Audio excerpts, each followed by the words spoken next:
Hey guys, so it's been 2 seasons of Black Lightning. So proud of the show. So proud that it's made it this far. However, after 2 seasons, still no Black Lightning action figure. Mattel, what the hell are you waiting for? I got the space all ready to put Jefferson Pierce right up here next to the rest of his CW heroes. But and a lot of people are taking this as part of the CW's unwillingness, quote unquote, to include Black Lightning and all the crossovers and stuff like that with the other CW shows. Guys, the CW has nothing against this character. The reason why Black Lightning is not included in the crossovers is because Black Lightning is filmed in Atlanta.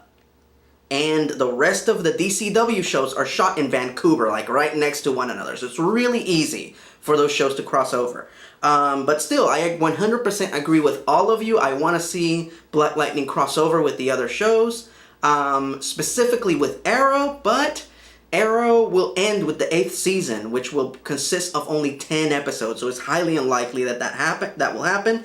But what is not unlikely is that Black Lightning may still cross over with the other CW shows. After all, The Flash crossed over with Supergirl during Supergirl's first season, and that first season was shot in LA. So if they can make that happen, I'm sure they can still make a crossover with Black Lightning happen. They're just waiting for the right time, alright guys? So please don't harass the CW or the producers of Black Lightning about not crossing over with other shows. Believe me, they want to do it, okay? They just, they have to bide their time and wait for the opportune moment. Alright, so let's talk about Season 2.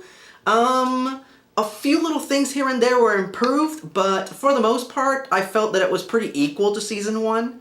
A worthy follow-up to Season 1. Nothing phenomenal. They didn't take it to an incredible higher level with this season. But still good, okay? This show is still a really good show. And I enjoyed the hell out of this season. So let's get into it. A lot of references this season to the fictional country of Malkovia, which only exists in DC Comics. Now, why is this a big deal? Because the superhero, Geoforce, is from Malkovia. Who cares about this D-list superhero? I do, because he is part of the Outsiders, which is a team that Black Lightning was one of the founding members. They've been teasing the Outsiders since the first season of Black Lightning, and there was even a moment in the corresponding season of Arrow, which I can't remember.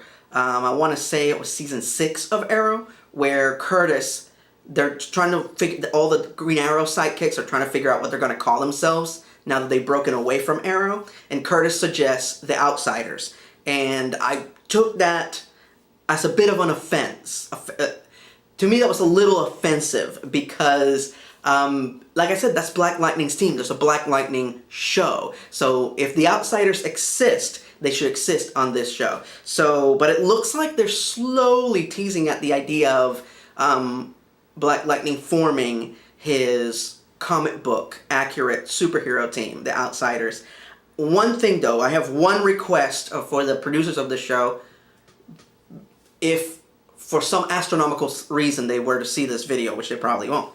But my only request is that in the team, Katana should still be played by Ryla Fukushima, who played her in Arrow, and they barely used her. I thought it was such a waste. They really should have utilized her a lot better. She is very, very talented. But anyway, yeah, hope to see the Outsiders soon, hopefully in Black Lightning Season 3. So let's talk about Jennifer. A recurring theme in a lot of TV shows these days, and movies for that matter, like It and Stranger Things, is that the kids are a little too sophisticated. They're a little too smart for that particular age. I'm not saying that kids can't be smart, but, children tend to be highly illogical. So I'm so glad that they, for the most part, accurately portrayed Jennifer Pierce as this irresponsible, dumb teenager.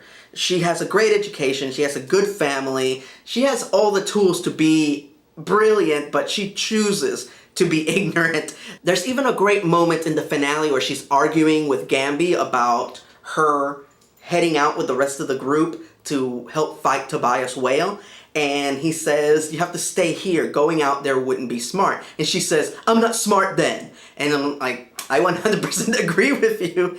There's another moment where she pulls this boneheaded move after Lynn just lost a bunch of her patients. A lot of the cryogenically frozen meta kids that she's been caring for the entire season, a bunch of them die. And Jennifer gives Lynn the worst pep talk, like breaks the poor woman's heart after she's had one of the worst days of her life.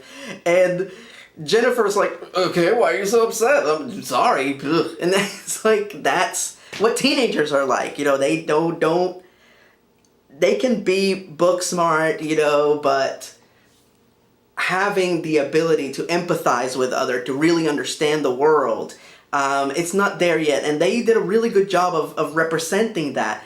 And nothing represented that better than her moronic decision to run away with Khalil, which I felt lasted for a little too long in the show, but it's what she would do. You know, she feels like she's being smothered by her family. She wants to protect her shitty boyfriend, so they went off on the lam.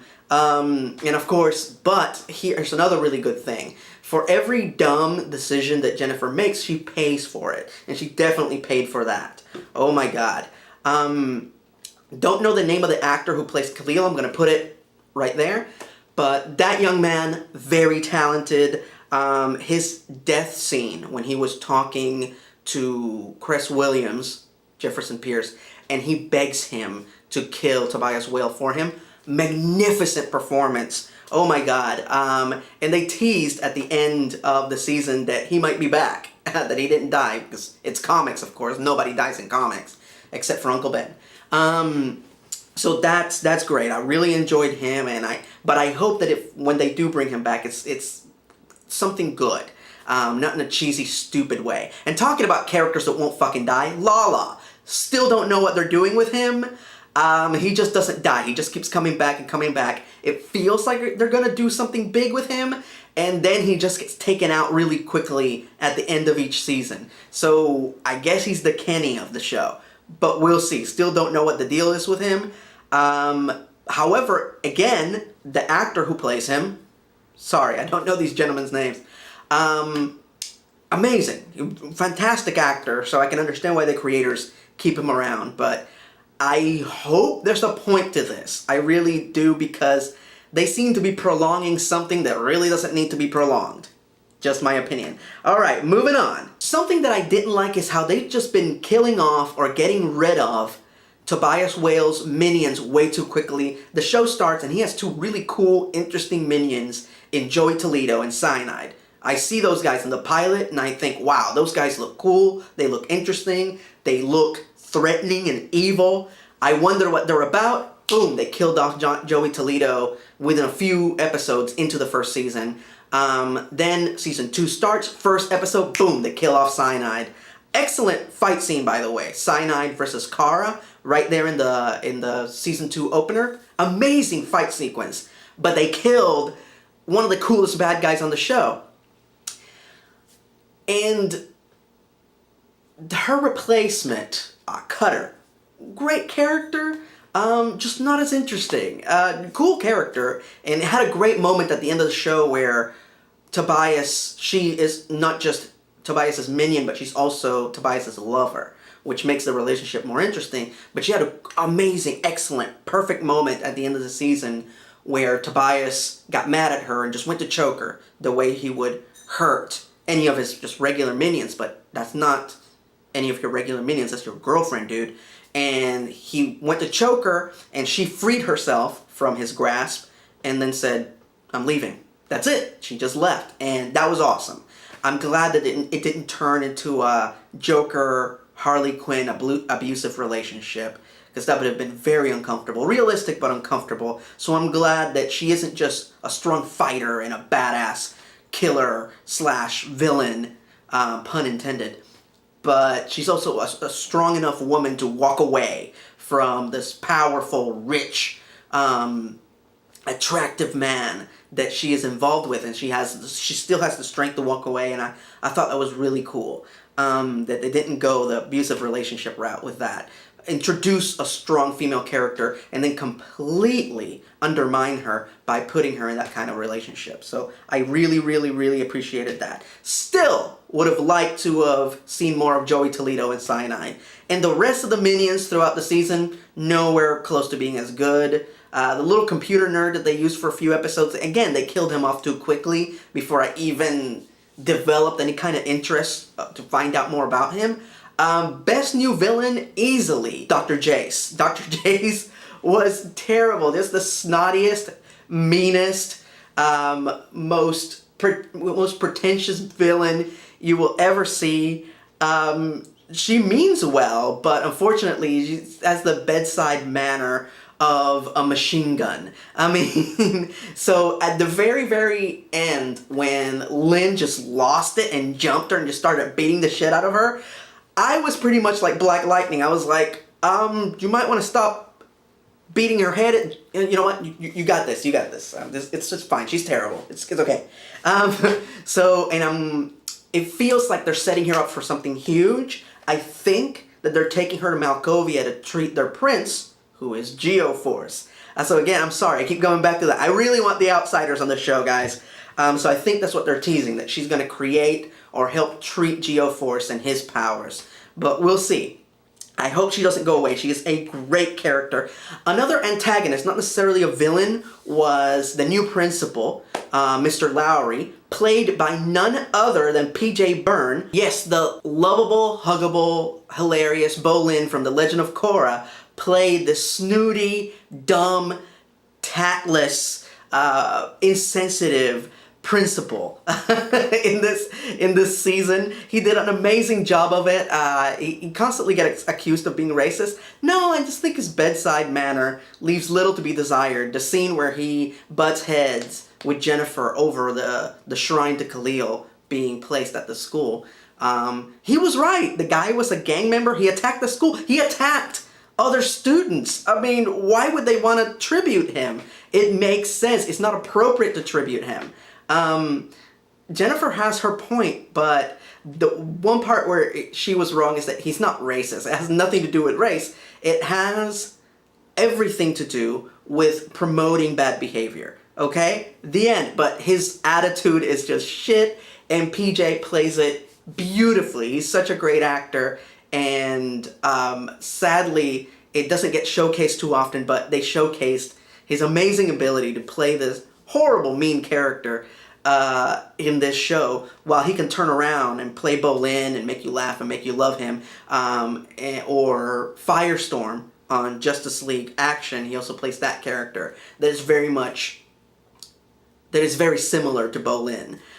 So very impressed very impressed by a great voice actor delivering an amazing on-camera performance. But he wasn't the only great guest star this season. We also had the legendary Robert Townsend, one of the greatest actor, director, producer, writers in all of Hollywood.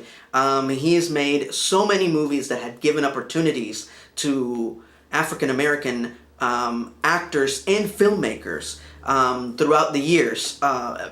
So symbolic for him to be there. Also, more importantly to me as a fanboy, Robert Townsend is also Meteor Man. Yeah, this is one of the movies that he started producing. Not enough black superheroes, so he played, he produced this film.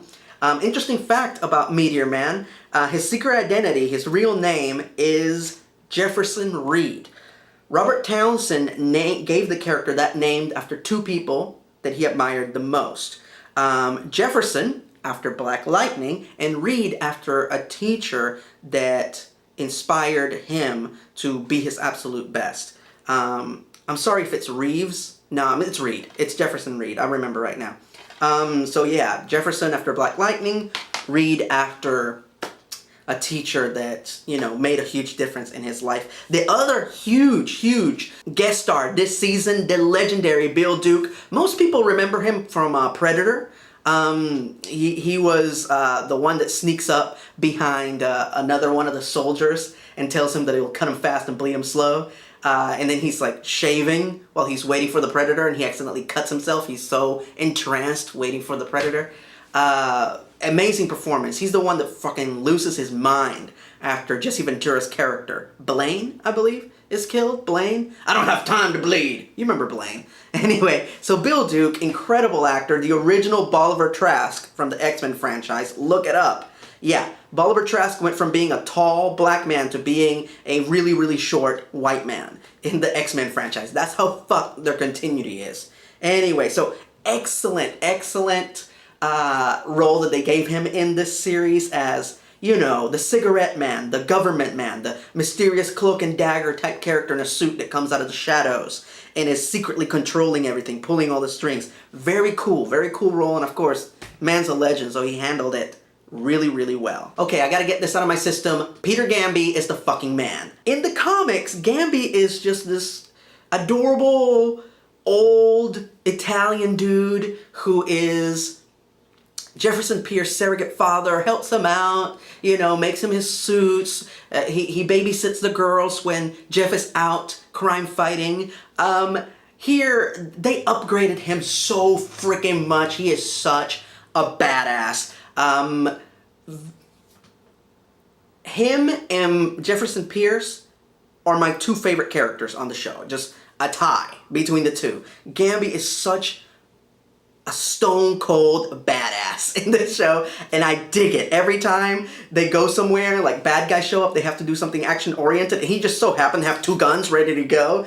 I love it. I love it. And of course, James Remar plays that so well. You know, the man has been in so many action movies, horror movies. So of course, it was tailor-made for him. So if you needed a believable old badass, he is the man. Okay, let's talk about the final episode this season, the season closer. It was slightly better than last year's. Last year's, it wasn't bad, but it was pretty weak. This one was definitely not weak, but it wasn't strong. It was still, it's almost there. There were a few weird things holding it back. A few lackluster things in the production, namely the fight choreography, the fight sequences were not that good, which is weird because the pilot episode, Resurrection, the fight at the Seahorse Motel, amazing fight sequence. The opening fight sequence of this season between Kara and Cyanide, amazing fight scene. So the fact that the finale, one of the most important episodes of, you know, the season, the fight choreography and all that just wasn't that great. It really bothered me. It really let me down. If this would have been an earlier episode, I would have accepted it, but it should have been better. It was the first time we were seeing Black Lightning and Thunder fight other metahumans. Metahumans that we found out were collectively called the Masters of Disaster, okay? They wrote a check they didn't cash, those Masters of Disaster, because the sequence wasn't that great, and they got their asses handed to them rather easily. And of course, that was followed almost immediately by the fight that we've been waiting for, a fight sequence between Black Lightning and his arch nemesis Tobias Whale, and that in itself wasn't that good either. It was okay, it was cool to see Black Lightning beat the shit out of him, but it should have been better. It should have been like Daredevil fighting the Kingpin. It should have been better, but it wasn't. Luckily, they have another season, so hopefully they'll be able to get a redo. But for now, I'm just really annoyed by that. And then on top of that, the effects, the VFX in that episode, not that great. When that one metahuman that controls water put thunder in like a bubble, it looked like shit. It looked so bad. A lot of the lightning effects, especially the ones having to do with Jennifer, didn't look that good. It was really annoying because, again, the effects were something that a lot of the previous episodes looked fine. It feels like they either lost some of their budget or for whatever reason they had to rush this episode. It was really weird how the quality just dropped for one of the most important episodes in the whole show. But again, not bad.